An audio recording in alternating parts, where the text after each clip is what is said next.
Anan ka? Kasi yan po yung gusto ng Panginoon, yung aamin ka.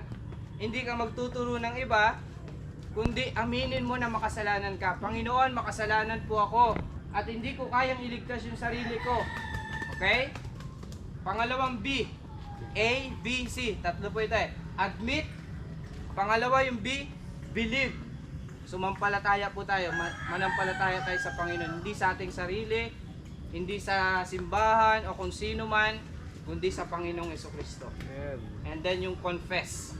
Letter C, confess. Pag sinabing confess, ikaw ay magsisisi. Kasi lahat po tayo makasalanan, nagkasala. Ang inaantay po ng Panginoon sa atin, lahat po tayo ay humantong sa pagsisisi. Sabi po ng Bible, kung bakit hanggang ngayon, buhay pa po tayo, binibigyan tayo ng awa ng Panginoon. Kaninang umaga, nagising ka. Sino po dito nagpasalamat sa Panginoon?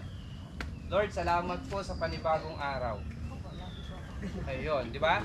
Alam niyo po kung bakit nagising ka pa kaninang umaga?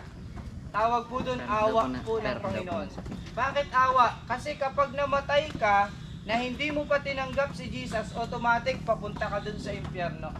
Kahit na tignan po natin, halungkatin po natin yung Bible, wala pong purgatorio.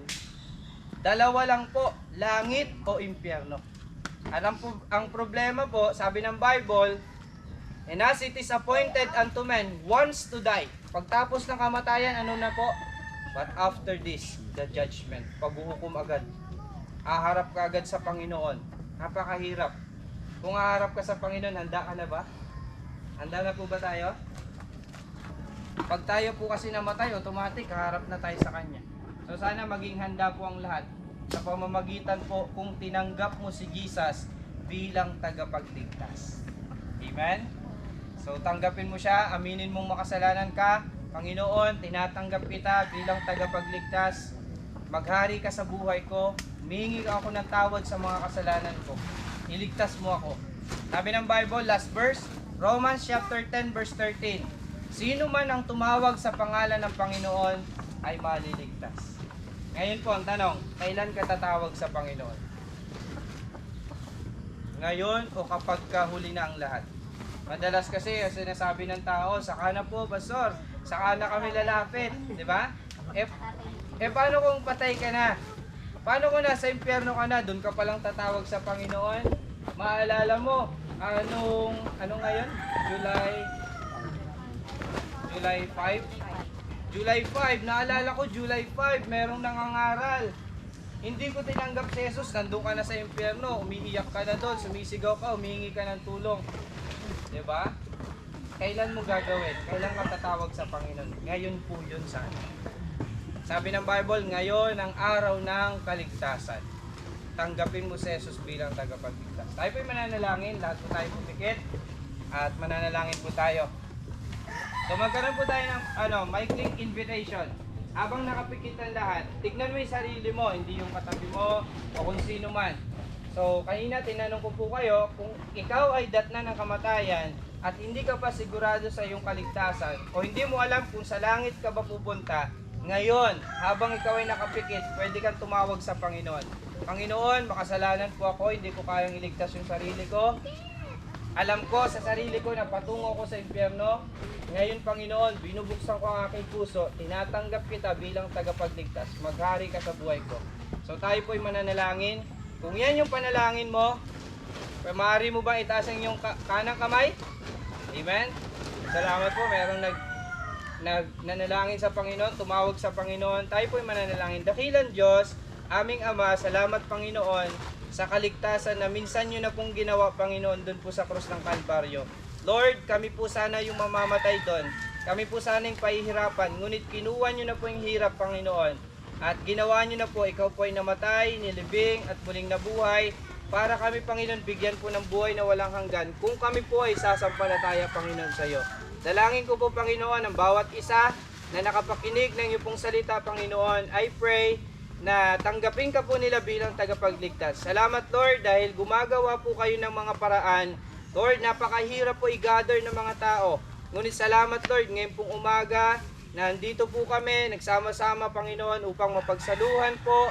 Unang-una yung mga blessing Lord. Pangalawa po yung salita nyo Panginoon na binibigyan nyo po kami ng warning Panginoon. na kung sino man Lord dito na hindi pa po ligtas, I pray na siya po ay tumawag sa iyo, Panginoon.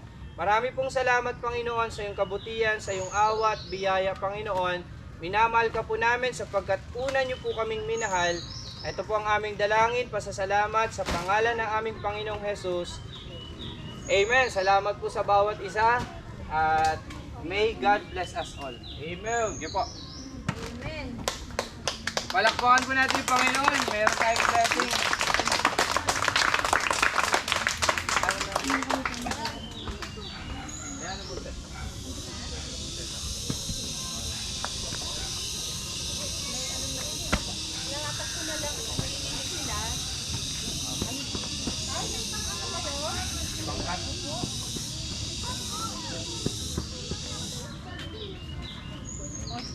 Pamilis lang yan, kaya yung maabutan. Kasha po yan. Ayusin ko lang muna yung mga damit para makapili sila ng mga ayos. Akin na po. Pwede lang po malatag tayo. Yan lang, yung kapila lang. Ay, lalim.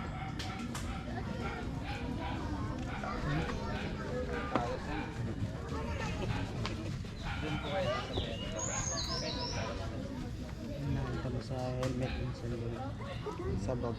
Yan po, yan. Kailalim lang naman para makaano lang. Malatagan. Itong ano natin, latag mo para ano, nalagyan lang yung mga damit, hindi marumihan.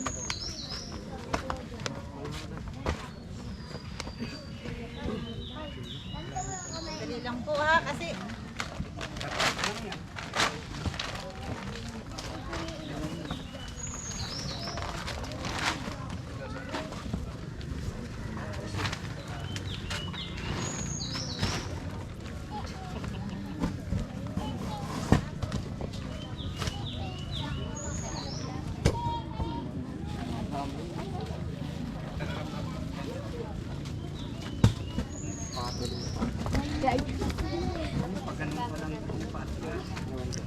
Po. Hindi sandali na po. kaayos doon, at least malinis. Tapos ay pastor, doon na lang kila ate. Kaya sa kanila. Sige pa rin. Okay na. Okay na po.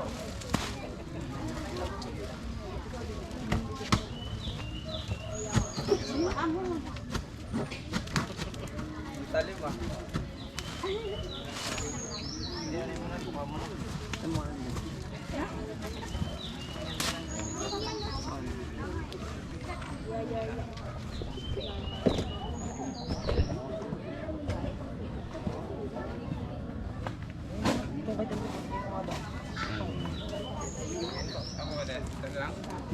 Doon ako sa kanila.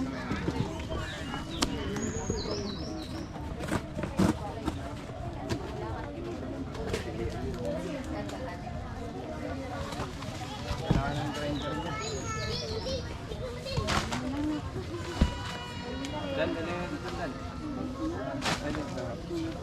Ah. Sige pa. Ay, dahan-dahan na lang po natin ibuhos para ano. Ito na sila ron.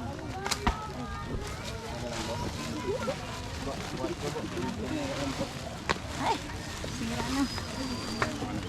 Masira eh, yung plastic, mabigat.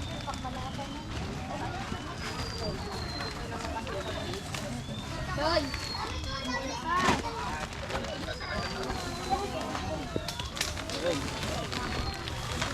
Tayo mo lang yan, Jill. Tupak mo na lang doon. Anong maabutan yun. Yan. Nakikita ba? Yan. Dami to. Pasuyo mo ito na. Ibalat mo kumain. Pwede kayo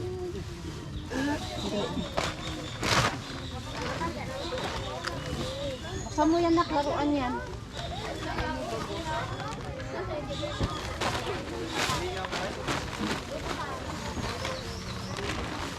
Ayan, sino po yung ano? Ayan, Dok. Isa-isa kasi yan eh. Ay, si Ate Wilma. Dalaga ko na lang yung aking mahilig sa pusa. Yan eh. So, sandali lang po. Sandali lang po. Saan pa yan?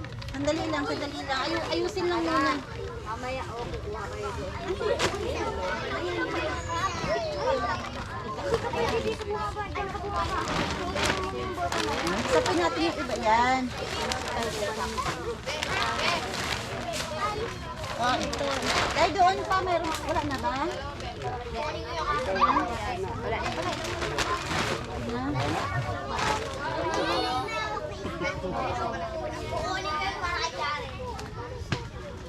So, ayan po, magandang morning po sa ating lahat dito sa Pinagpala. Isa po kami sa Team Rowel Lipat ng Charity Vloggers. Yun po, sana po kung napapanood nyo si Sir Rowel Lipat sa YouTube, siya po ay tumutulong ng walang hinihinging kapalit. Yan.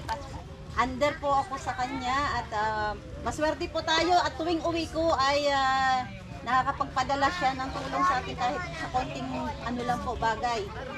So, nung nakaraang February po, nandun kami sa Golden Feather. So, ngayon po ay dito naman sa inyo.